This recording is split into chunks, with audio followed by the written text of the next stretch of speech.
हाम्रो यात्रा अब सुरु भयो भ्याकेसनको जेएफके इन्टरनेसनल एयरपोर्टदेखि चाहिँ नि इन्दिरा गान्धी एयरपोर्ट इन्डियामा चाहिँ नि हाम्रो सुरु भयो यात्रा कम सुरु भयो अब लगेजतिर प्रस्थान भयो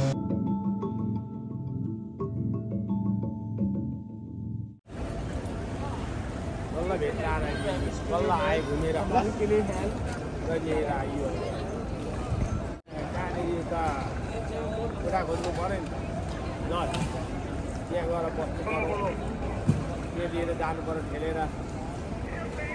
अब नयाँ ठाउँ आइयो न्यु दिल्ली अब हामी यहाँ न्यु दिल्लीबाट चाहिँ हामीहरू गयौँ बागडुग्राबाट चाहिँ हामी अब यहाँबाट सिक्किम जाँदैछौँ आज अब हामी सिक्किम जान्छौँ नाम्ची घुम्छौँ त्यहाँबाट अनि त्यो सबैतिर डुङ्गेलातिर घुम्छौँ माथि सेन्टडुप्सेतिर घुम्छौँ अनि सबै घुमेर अनि त्यहाँदेखि हामी चारधाम जान्छौँ चारधाम घुम्छौँ त्यो सबै घुमिसकेर चाहिँ हेर्नुहोस् है साथी ऊ पारिपट्टि नाम्ची बजार देखिँदैछ त्यो पारिपट्टि नाम्ची बजार उतापट्टिको चाहिँ त्यो डाँडाको चाहिँ त्यो नाम्ची बजारदेखि पारिपट्टिको पहिरो त्यहाँ हेर्नुहोस् त्यहाँ जान्छौँ अनि त्यहाँबाट अनि घुमेर हामीहरू 3 दिन नाम्ची बजार बस्छौँ त्यहाँबाट अनि सिक्किम घुमिसकेर हामी एक फर्किएको भिडियो गर्छौँ हामी त्यहाँबाट कस्तो हुन्छ त्यहाँ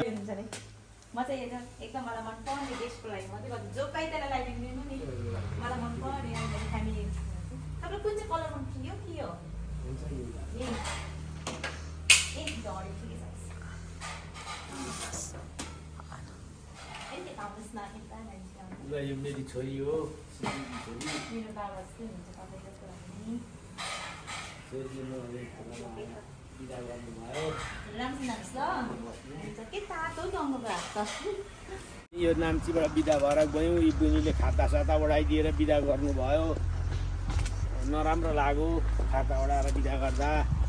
घरतिर अब आज हामी नेपाल जान्छौँ त्यस्तै छ अब बागडुग्रासम्म हामी गाडीमा जान्छौँ फर्क्यौँ अब सिक्किम घुमिसकेर उहाँ हेर्नुहोस् बाटामा बडा पुल आउँछ त्यसै गरेर अब हामी फिर्किएर गयौँ अनि हामी न्यु दिल्ली जान्छौँ बागडुग्राबाट प्लेनमा त्यहाँबाट अनि काठमाडौँ जान्छौँ काठमाडौँ गएर हामी घुम्छौँ अनि त्यहाँदेखि काठमाडौँतिर 1-2 दिन घुमेर हामी खुन्नाबारीतिर जान्छौँ क्याम्प घुम्छौँ क्याम्प देखाउँछौँ अहिले हेर्नुहोस् न उहाँ सिक्किमका नाम्चीबाट हिँडेको भिडियो चाहिँ हेरिरहनुहोस् त कसरी जाँदैछौँ हामी ल अच्छा क्या होगा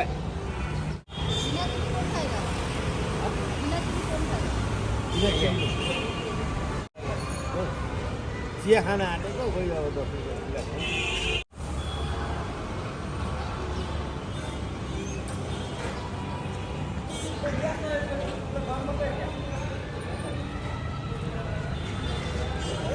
यो 10 रुपियाँको चिया खाएको 10 रुपियाँको गिलासी चिया दामी मिठो एकदम अच्छा हो गाई बागडुग्राबाट न्यु दिल्ली गएको हो ट्रेन ठिक्क भएछ हामी ट्रेनमा उठ्दैछौँ टिकट हात्ने बोकिरहेका छौँ अब हामी न्यु दिल्ली गएको यहाँ साथीहरू सबै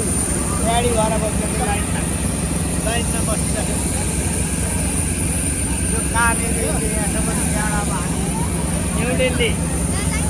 भोलि यति बेला नेपाल पुगिरहेका हुन्छौँ हामी अब खोइ अब कति बेला नेपाल पुग्नु बल्ल त अब चेक भएर झोला पठायौँ नेपालतिर अनि हामी यहाँ अब घुम्दैछौँ हिँड्दैछौँ अब पर जान्छौँ र अलि बस्छौँ एकछिन अनि ग्रुप बोलाउँदै लाँदै गर्छ अनि गएर प्लेनमा पस्छौँ र अनि उठ्छौँ हामी 11 बजी पुग्छौँ नेपाल हामी यहाँ न्यु दिल्लीमा एयरपोर्टमा हिँडिरहेका छौँ घुमिरहेका छौँ उतापट्टि साथीभाइहरू उता हामी घुम्दैछौँ त्यहाँ उहिले हामी कुर्सीमा घाँस काट्छौँ र गाई आउँथ्यौँ यहाँ हेरेर कति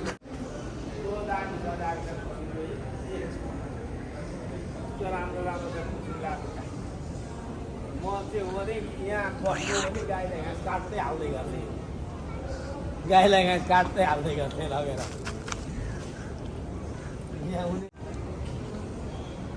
काट्दै हाल्दै एकैछिनलाका बुट्टा उहिले घाँस काटेर हालिन्थ्यो अहिले सजाएर राख्यो यस्तो मात्रै हेरेर राख्यो जिन्दगी त कहाँबाट कहाँ पुग्यो नि गयो नि हाम्रो गइरहेका छौँ साथीहरू छौँ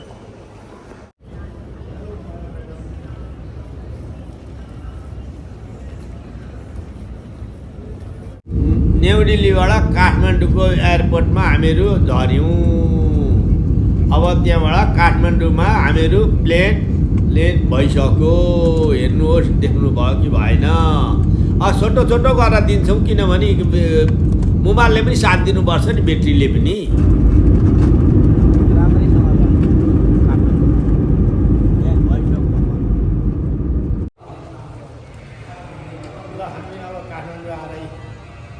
बाहिर जाँदैछौँ निस्किँदैछौँ मैले झोला पुऱ्याइरहेको छु मान्छे हिँड्दैछ गर्दै अब हिमालसिरी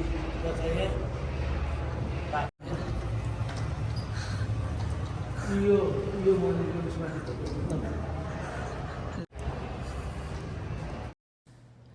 तपाईँहरूलाई सबै समेटेर चाहिँ म देखाउँला भन्ने चाहिँ मेरो मन थियो ठुलो धोको बोकेर आएको थिएँ तर मैले सकिनँ किनभने मोबाइलको धेरैवटा ब्याट्री बोकेर आउनु पर्दो रहेछ अनि त्यसो हुँदाखेरि सकिनँ अब म क्याम्प देखाउँछु क्याम्प घुमेको क्याम्प घुमाइदिन्छु तपाईँहरूलाई हामी बसेको 18 वर्ष बसेको क्याम्पमा जल्दी तपाईँहरूको आँखाबाट आँसु आउने गरी घुमाइदिन्छौँ हेर्नुहोस् हजुरहरूले ल बाई अब क्याम्प आइपुगेपछि चाहिँ के हुन्छ भने उहिलेको क्याम्पको कहानी आउँछ क्याम्पको कहानी के आउँछ भन्दाखेरि तपाईँले यो भिडियो सुरुदेखि अन्त्यसम्म हेर्नुभयो भने क्याम्पको कहानी बताउँदै जाँदैछु अब त्यस्तै भए क्याम्पमा आइयो एउटा हरियो प्लास्टिक छ्यास दियो त्यही प्लास्टिकमा पिसो लिँदै बस्दै आलु पिसो लिए जस्तै गरेर पिसो लिएर बसियो 1-2 वर्ष त्यसो गर्दै गर्दै क्याम्प सचिवको डर अनि उता अर्को के जातिको डर प्रतिनिधिको डर त्यहाँबाट ती अरू के का थिए पुलिसहरूका डर आर्मीका डर चोरका डर गरमको डर सर्पको डर पानीको डर हावाको डर असिनाको डर गडेङगुडुङको डर वज्रको डर वज्र पर्यो ठ्याङ ठुङ ठुङ अनि डाकाहरूको डर काम गर्न जाँदाखेरि पैसा दिँदैन भन्ने डर ल्याएको पैसा पनि चोरेर लगिदिन्छ कि भन्ने डरमाथिको डर हेर त कस्तो डर नानीहरू बिरामी हुन्छन् कि भन्ने डर आफू पनि बिमारी हुन्छ कि भन्ने डर हेर त डरमाथिको डर थपिएको त्यसो गर्दै लाँदा त्यस्ता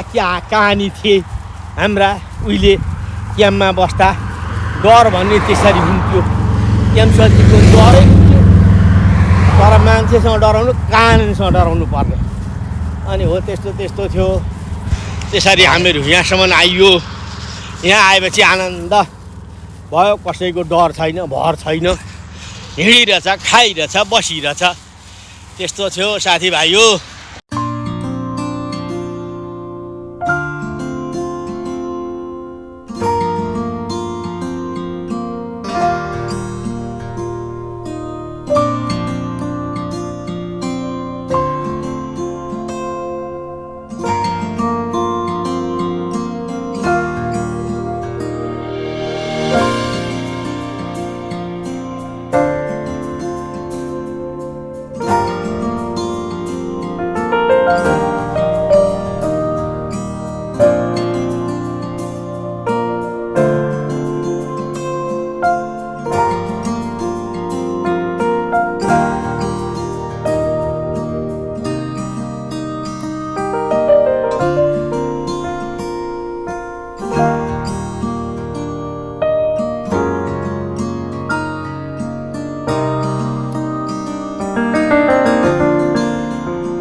सुखानीमा पुल लगाएको रहेछ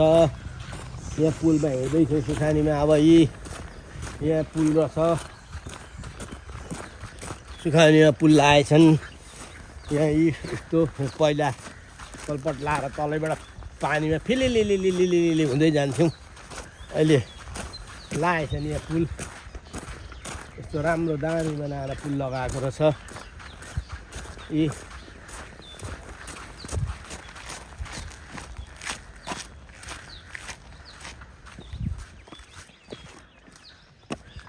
पुल लगाएको रहेछ सुखानीमा दामी पाराले लगाएछन् पुल पहिला त यहाँ त फिलिली कुदिन्थ्यो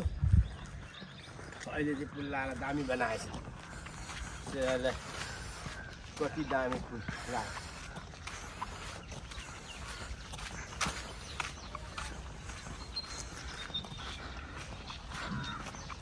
हामीले पनि एकचोटि पढाइ हो उहाँ हो त तपाईँको खेती तपाईँ फेरि माथि कुनै मैले फुललाई चाहिँ भेटाएर देखाइदियो अहिले कहाँ हो तपाईँ भन्नु त अहिले म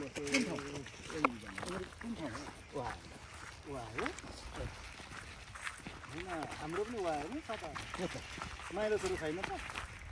आरसी तपाईँको कुन ठाउँमा आएको कुनमा हो कुनमा हो नि म कहाँ खाल्छ 5 वर्ष भयो होइन अहिले सोध्नु नि फोन गरेर कुनमा हो है भेट्छ हुन्छु नि त ऊ आएको कुनमा हो भन्नु फोन नम्बर दिनु सुन्नु न भट्टा इन्ट्री छ नि यहाँ भट्टा गएको थियो नि बुढा बाबै यहाँ हौ यहाँ थियो नि बाबै भट्टा बुढा थियो क्या त्यो अर्को केटा भट्टा होइनन् होइन त्यो एकजना चाहिँ मरे होइन तिनसँग त्यो कन्ट्याक्ट छ त्यो भट्टा इन्ट्री छ ढुक्कै भट्टा गएको अब त बिहान बेलुकै हुन्छ कन्ट्याक्ट 20टा मालसँग एकचोटि भयो 20टा माललाई एकचोटि भयो अनि त्यो आरसी सरसँग कन्ट्याक्ट गर्ने भनेको नम्बर थिएन अब तपाईँले यही हेरेर सन्तोष मानिदिनुहोस् अब कतिजना त पुग्नुभयो होला कति पुग्न सक्नु भएको छैन होला भिडियो बनाएर फेरि गएँ भने पनि तपाईँलाई यसरी देखाइदिन्छु नि तपाईँ भिडियो बनाएर तपाईँहरूको अगाडि ल्याइदिन्छु आँखाको पवित्र हेर्नुहोस् उहाँ कटेराहरू छन् रासिन बाँडेकाहरूका झलझली आँखामा आउँछ झझलको रासिन थापेको लगेको बाजेको साइकलमा हुर्र हुर्र कुदेको जर्किन उहीँ फ्याँकेको कुटाकुट गरेको चोर आयो है भनेर कराएको लो